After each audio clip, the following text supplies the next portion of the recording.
At 7 o'clock in the morning, Rudder's Force A landing craft approached the side of Pointe du Hoc. The assault plan had called for Snyder, with the 8 follow-on Ranger companies, to wait until 7 o'clock for the signal to come in behind Rudder's force.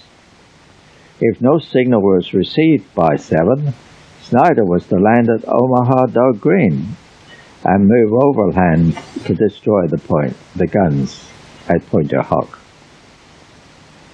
Knowing how critical reinforcement could be to the 3 assault companies, at 700, Snyder delayed and ordered his flotilla to lay offshore. These were the boys from the Prince Leopold. Snyder waited beyond 7 o'clock, anxiously hoping for the signal that a successful landing would be made. And this was a generation of young men who had grown up playing pinball machines. When the machine was improperly jostled during the game, the machine would stop play and flash the signal tilt. Thus, if Force A plans went astray, and Rudder found he was in trouble, he was to send the signal tilt.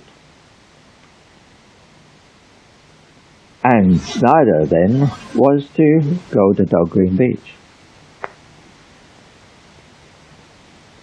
About 25 minutes past 7,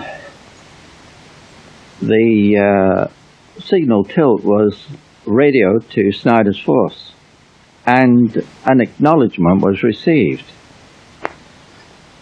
But no one knows to this day who sent the acknowledgement. Snyder certainly didn't receive it. Snyder's force at 7:15 had received an unintelligible message, and the only word that could be understood was Charlie. And Snyder's force was close to the shore off Omaha Dog Green by now, and the tide was coming in. The mine-tipped obstacles, which had been visible to the coxswains of the first wave, were now more difficult to locate. And landing craft were being pounded by artillery and machine gun fire, and blowing up from striking the mine-tipped obstacles. And during that time, Rudder's Force A was climbing the cliffs at Pointe du Hoc. They had difficulty because the ropes were wet and slippery from the seas that had lashed over the boats, and some of the grapples failed to catch hold. And of course, some of the other ropes were being covered by German fire. As the men reached the top of the cliffs, a sight of incredible destruction unfolded before their eyes.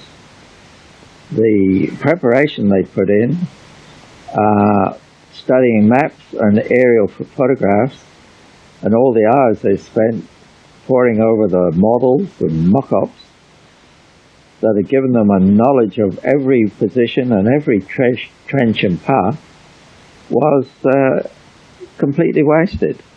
Because of the bombing and shelling, the place was quite unrecognizable. Despite the slaughter on Omaha Dog Green, succeeding waves of infantry and engineers had continued to land.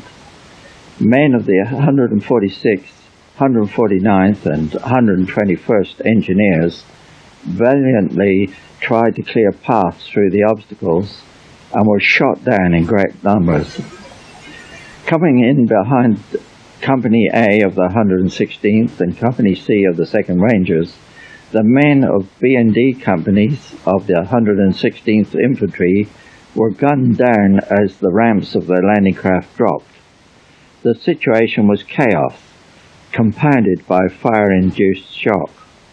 While some men struggled to fight, others tried vainly to hide in the water or behind any object that seemed to offer protection. Seeing the carnage of Omaha Dog Green Beach, Colonel Snyder observed that Omaha Dog White to the left of Dog Green was comparatively quiet. By hand and arm signals, Snyder ordered the remainder of his flotilla to steer to a landing point on the left of the carnage. This change of direction by Colonel Snyder was one of the key tactical decisions of the invasion. it would replace the right unit at the right place at the right time. The point of landing for Force C now included the left edge of Omaha Dog Green Beach and Omaha Dog White.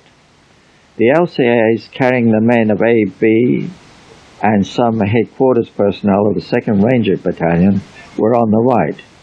For these men, the point of landing was on the attacker's left portion of Omaha Dog Green, approximately 1,000 yards east of the beach exit. The first wave consisted of 6 LCAs, from left to right.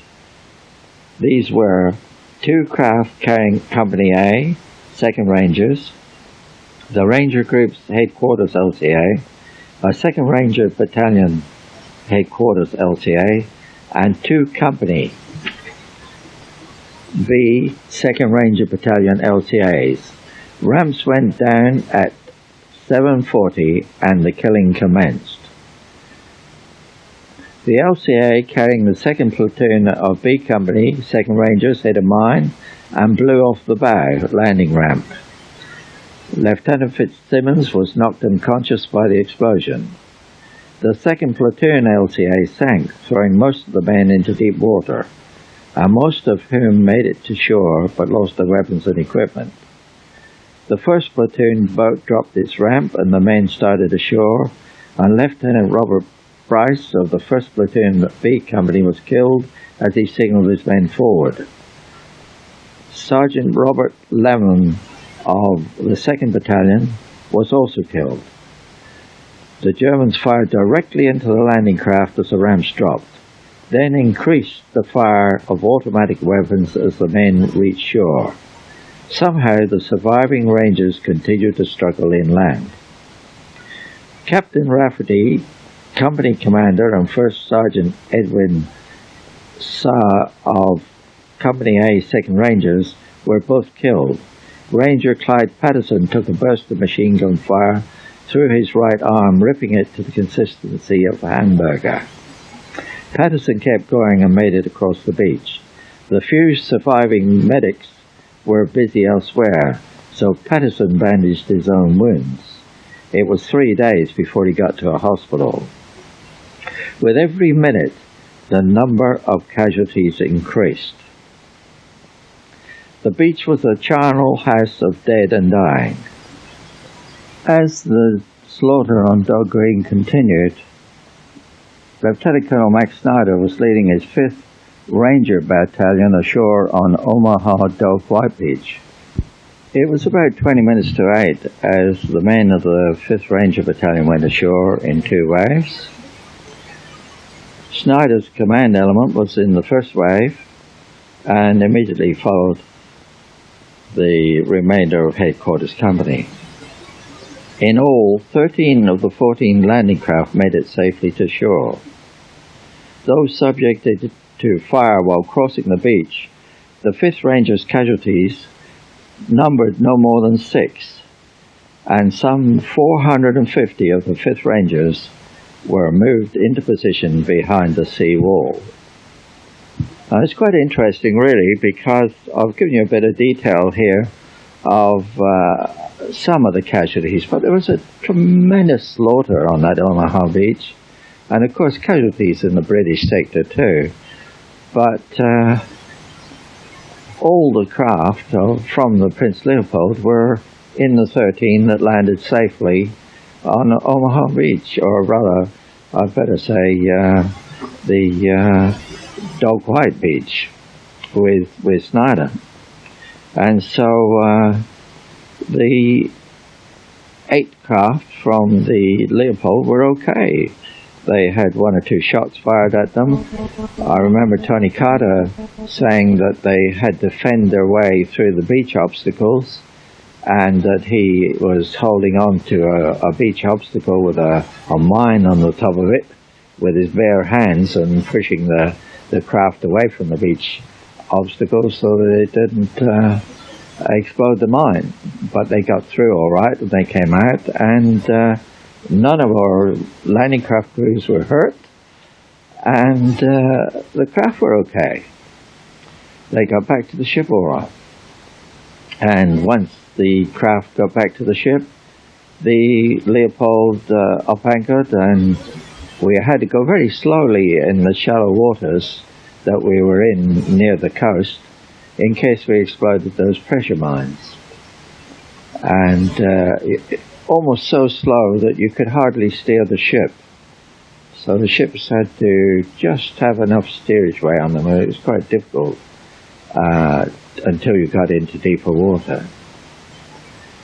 Of course, the Leopold then went back as all the ships who'd emptied of their troops and done their job, brought the troops across, went back for more troops.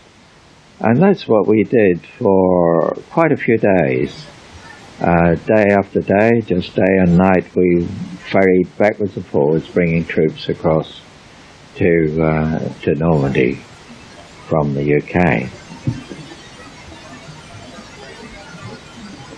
I think it's fairly easy now to understand why Max Snyder's men, whether it was when he was in the 1st Rangers or the 3rd Rangers or the 5th Rangers, why they called us the Lucky Leo. We certainly had our fair share of luck, and like all good luck, it doesn't last forever.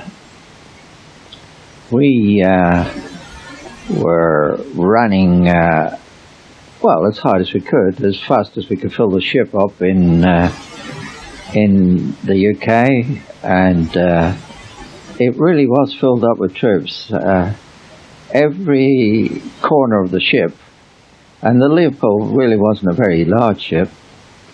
It was a small LSI, a landing ship, inventory small.